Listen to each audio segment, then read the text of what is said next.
આજે હું તમને એક એવી ટિપ્સ બતાવીશ કે જે ઘરેલું ખૂબ જ આપણે ઉપયોગી થાય છે. જો આ મિક્સર જારમાં પાછળ આપણે ગંદુ થઈ જતું હોય છે તો આપણે ફટાફટ વાસણ ઉટકી લેતા હોય છે, પણ આ પાછળનું ગંદુ રહી જતું હોય છે.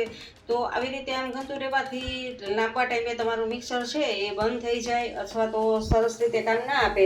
તો એના માટે જો તમને એક ટિપ્સ બતાવું છું. તો પહેલાં તો એને ભીનું કરી લેવાનું છે.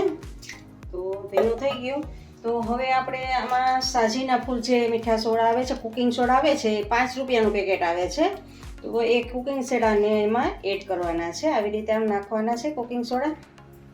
તો જુઓ આવી રીતે આપણે આમ નાખશું કુકિંગ સોડા.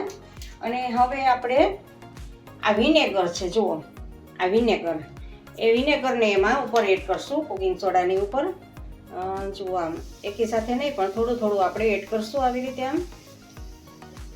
આવી રીતે આમ થોડા થોડા એડ કરશું. અને જુઓ ઉભરાય અને એકદમ એક્ટિવ થઈ જાય છે સોડા, ઉભરાય અને આવે છે ઉપર. તો આવી રીતે આમ આપણે નાખી અને થોડીક વાર માટે રહેવા દેવાનું છે એમ જ. હવે આપણે આવું એક બ્રશ લેવાનું છે, ટૂથબ્રશ જે નકામું હોય છે એનાથી આપણે આવી રીતે આમ ઘસી લેવાનું છે. બધું જ ચકરી સાફ કરી લેવાની છે અને ચકરી નીચે એને એમ બધે જ આપણે સાફ કરી લેવાનું છે. તો જુઓ આવી રીતે આમ ઘસી અને બધું આપણે સાફ કરશું. અને અહીંયા સાઈડમાં પણ આવી રીતે આમ સાફ કરશું. અને સાઈડમાં ને બધે જ જે હશે ને એ બધું જ નીકળી જશે. તો જુઓ બધે જ મેં ઘસી લીધું છે અને જુઓ એકદમ ડોળું પાણી જે મેલ છે એ બધો જ નીકળી ગયો છે. ચોટેલો હતો ને એ બધો જ જુઓ એકદમ આટલો કચરો આ નીકળેલો છે. અને આપણે જો હમણાં હું તમને બતાવું છું કે આપણું કેટલું સાફ થઈ ગયું છે. જુઓ એકદમ ક્લીન થઈ ગયું છે આપણે. જુઓ એકદમ ક્લીન થઈ ગયું છે ને સારી રીતે જુઓ ચકરી એકદમ ક્લીન છે.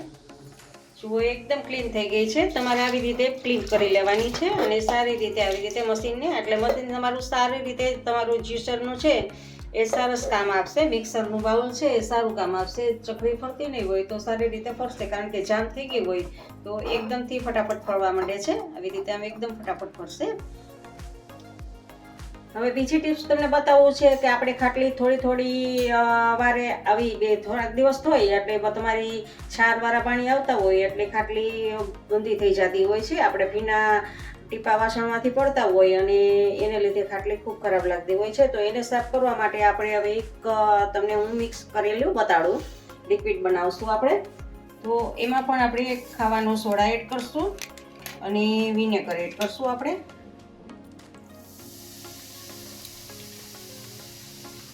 અને સાથે જ એમાં આપણે વાસણ કે કપડાં ધોવાનું કોઈ પણ લિક્વિડ તમારે આમાં એડ કરવાનું છે.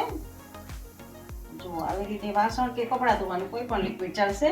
અને અંદર થોડુંક આપણે પાણી એડ કરશું અને સારી રીતે કપડું લઈ અને સારી રીતે બધું જ મિક્સ કરી દેવાનું છે. અને આપણી ખાટલી ઉપર આવી રીતે આમ બધે જ લગાવી દેવાનું છે. તો આમ બધે લગાવી દેશું આપણે. અને અહીંયા પણ બધે જ લગાડવાનું છે આપણે. તો બધે એક વખત લગાડી જ દેવાનું. આનાથી એકદમ સરસ તમારે એમ સ્ટીલની ખાટલી હશે ને તો ખૂબ જ સરસ થઈ જશે. અને તમે પ્લાસ્ટિકની ખાટલી વાપરતા હો તો એમાં પણ ચાલે. પ્લાસ્ટિકની ખાટલી પણ સરસ થઈ જશે. તો તમારે 15 દિવસ થાય એટલે એક વખત આવી રીતે આમ ખાટલીને સાફ કરી લ્યો તો તમારી ખાટલી નવા જેવી જ થઈ જશે એકદમ. તમારે આવી રીતે આમ ઘસી લેવાનું છે બધે જ સરસ રીતે આવી રીતે આમ ઘસી લેશું આપણે. તો જુઓ આવી રીતે આમ આપણે બધે જ ઘસી લીધું છે. અને એવી રીતે એવું સ્ક્રબર ના હોય તો આવી રીતે બ્રશથી પણ તમે ઘસી શકો છો. જો આવી રીતે આમ બ્રશથી પણ ખાટલીને આપણે ઘસી લેવાની છે. એટલે એકદમ જે છાર લાગી આવી છે એ છાર બધા જ નીકળી જશે.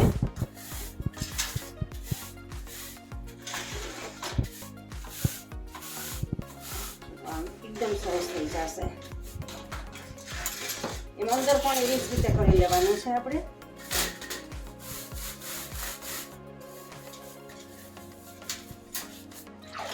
મારે તો ઘણા વર્ષ જૂની આ ખાટલી છે તો એ પણ જુઓ કેટલી સરસ આપણે ધોશું એટલે એકદમ સરસની થઈ જશે.